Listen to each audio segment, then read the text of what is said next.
Hello and welcome to Illuminate Your Truth. My name is Elena Isis. Thank you so much for joining me today. I thought it would be a good idea to reintroduce myself. Okay, my name is Elena. I am a spiritual guide, a seer, and I'm also a Venusian starseed. I come from the Rose lineage, and my path has been in my bloodline for hundreds of years. And today I have a message to share. I have a perspective to share. I have a lifestyle to share. I have a new way of loving to share. And it's an ancient path. It's not new, so it's ancient. It sounds new. It may be new to you, but it's not new. It is ancient. It flows in my blood, and you may discover that it flows in your blood as well. I'm going to share this sacred path with you all today. I'm super excited about it, I must say. So yeah, let's go. All right, embracing sacred union through the ancient art of cock worship. This is going to be one of many parts. This February, I want to focus on love and expansion, love and new perspectives of love, deeper love, higher love, ascension, together, all of those wonderful things we're going to talk about this month. So the ancient art of cock worship. Now, how this all got started, three of my spiritual guides came to me with this way of life, an ancient way of life. They led me down this path. God, the Divine Mother Isis, and my great-grandmother, God ultimately being the first to tell me about the path, show me the path. Isis, she was the second to bring the visions, the remembrance, working with Isis as one of my guides. She awakened it within me by talking about the sacred mystery schools of the Divine Feminine that she had these temples along with Hathor, and I've had past lives there in those temples serving as a womb priestess, sex priestess, these things, these priestesses, these high priestesses who use sensuality to ascend, to help men ascend. And in these sacred mystery schools, we would use like desire and pleasure and love to help men ascend. This is very beautiful art. So she awakened me to the art of cock worship through visions and through remembrances and soul recognitions and things like that.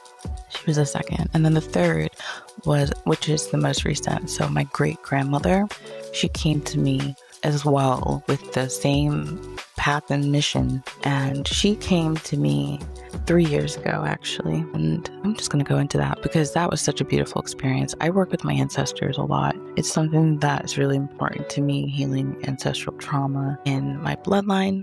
I love doing it and I love teaching people how to do it.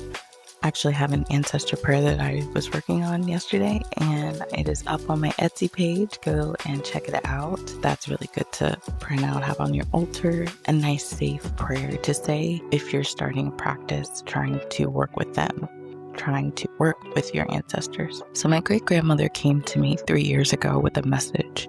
And it was about who I was and where I came from and what runs in my bloodline. Like I said, 3 years ago, and she had this message that she had to tell me, and also a secret she was supposed to help me discover. But she had this message about the path that I'm on now. She mentioned cock worship. She mentioned healing my sexual shame, sexual guilt, just my sexuality in general, she said was really important. She said that, womb priestesses run in our bloodline. You're not the first one. But she also had a message, and it was like, you must focus on desire and your desires and pleasure and knowing your worth and resting in that. She had the task of masturbating and really healing my sexuality, sexual shame, and connecting with my sensual sexual self and having no fear or shame around it. She said this is really important to my path. And so I started healing myself. Now, at this time, when she came to me, I was looking for a new way to love my husband. I wanted to, honestly, I wanted to crave him. I prayed to God. It's like, I want to crave my husband like a hungry teenager. Like I said that. Now, me and my husband have been together for over 10 years now. This was about 3 years ago. And I was like, is there another way to love him different? Because I don't feel like I'm doing it right. Like I feel like I'm doing it way wrong. And what did I mean by that? Like I had to stop man shaming. I think that women do this to make themselves feel better. And I don't actually think it's healthy at all. So that was one thing that I had to stop. And I had to stop being around people that did that as well. Really, you have to protect yourself in that area. Another thing was being proud that I had no libido or sex drive. A lot of women do this. Okay, just because you don't have a sex drive doesn't mean that your man doesn't have a sex drive or isn't going to want sex.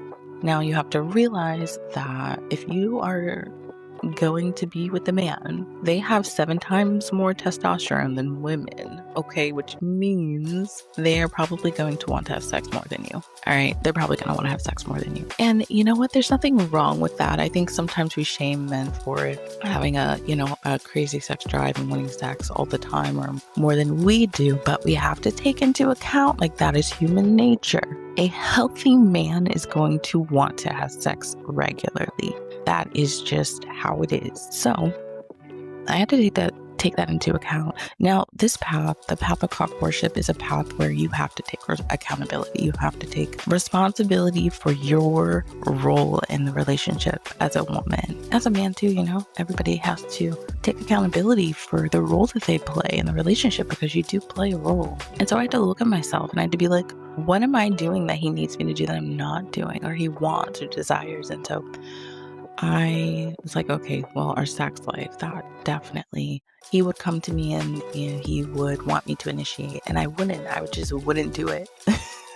You think he'll get over it, but he kept coming to me with it and I was like, okay, I have to do something. So, sometimes you just have to look at yourself and make the changes that you need to make, but ignoring his sexual needs and desires, it was like slowly ripping us apart and it was not what I wanted. So I had to take accountability and that started this intimacy journey where we started connecting more and building that connection and it just grew from there.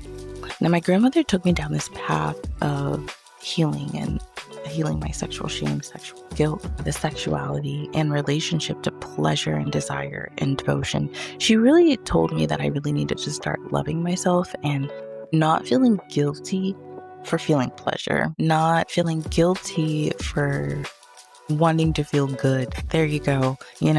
Don't feel bad for it. She told me desire actually relaxes you, calms you, and allows you to do this, to live your mission even clearer, better, and to find more joy in life. It's a good thing to feel joy. You're supposed to be happy down here. It doesn't have to be all stressful. She definitely was like, you are worthy of pleasure. That's what I needed to get into my head was I am worthy of feeling good. I am worthy of pleasure. And you know what? Making time for pleasure for myself, whether that's making a cup of tea or working out, stretching, doing my nails, skincare, doing something that I enjoy doing, making time for me.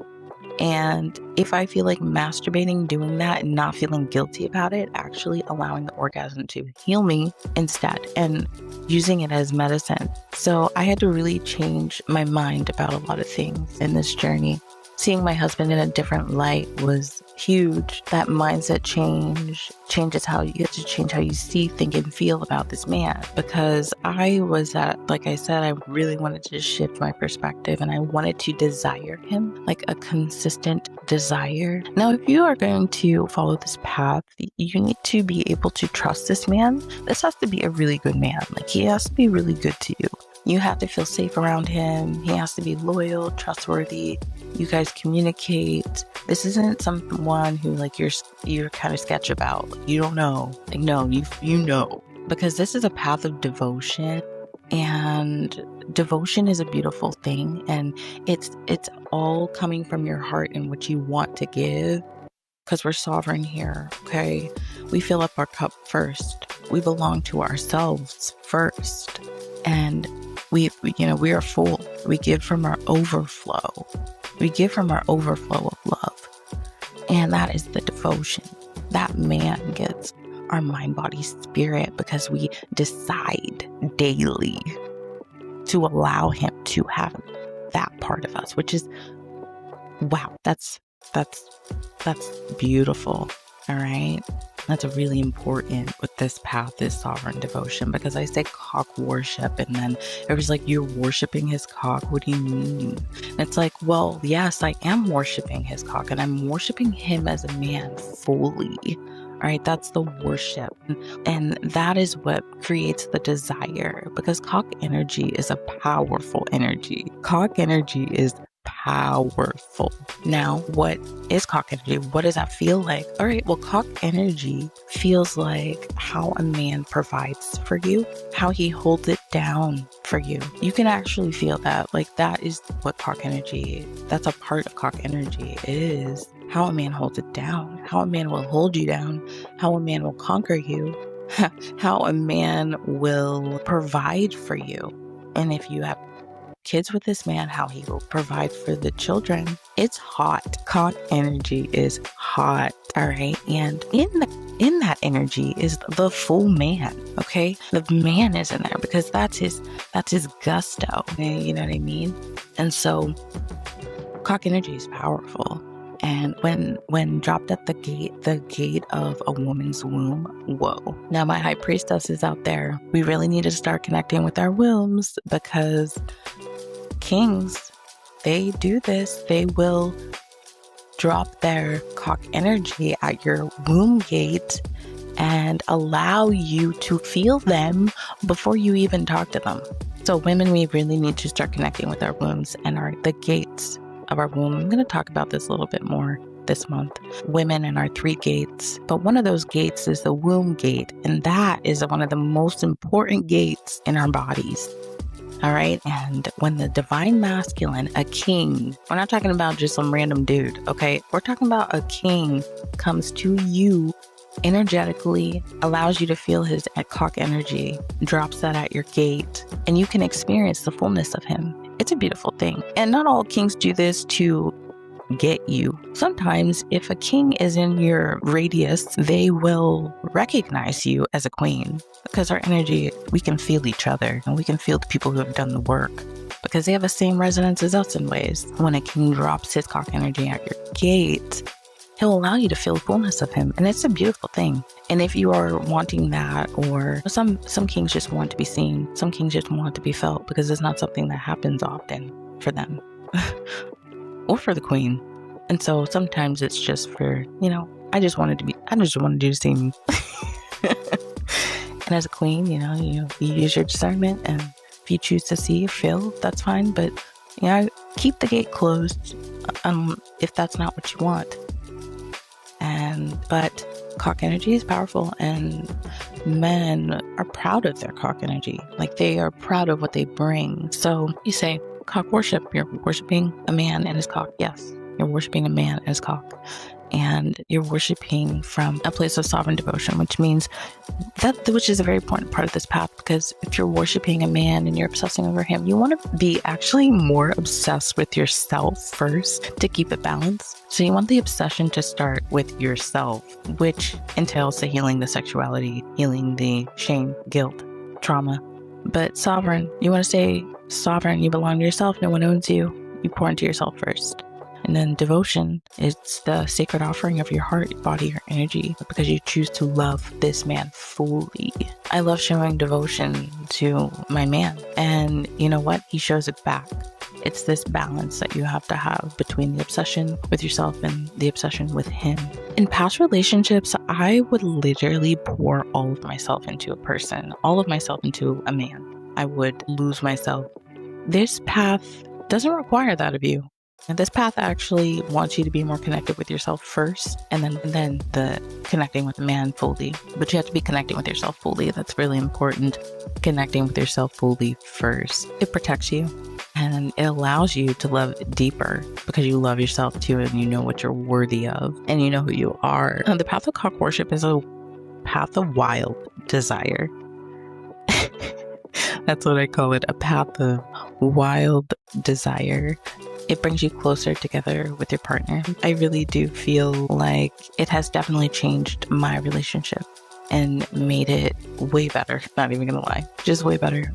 Your man will notice the difference. Let me just say that. But it definitely requires you to get loving yourself. And this ancient path is something that is coming up within me, and I really just want to share more about it because I see a lot of people unhappy in their relationships, and I'm just like, oh my gosh, I wish that I could just share what I'm doing because this is helping, and I really feel like it could help other people. So I think I'm going to leave it there for this episode. I really enjoyed talking about, what cock energy is and what that feels like. Some work, maybe some homework. Start connecting with your womb. Start talking to her, sending healing light there. Start connecting with that part of yourself and see if there's any messages that she has for you. I really think that the connection with our womb is one of the most important connections that we should have as a woman. And so start see what she has to say. She's very loud. She always has stuff to say. So go and get quiet and listen. All right. And so we're going to continue this series. I think that I've gone into enough for today, and I want to come back next week and dive a little bit deeper into cock worship, right? This ancient art, this sacred art, a beautiful path. All right. Thank you all so much for tuning in.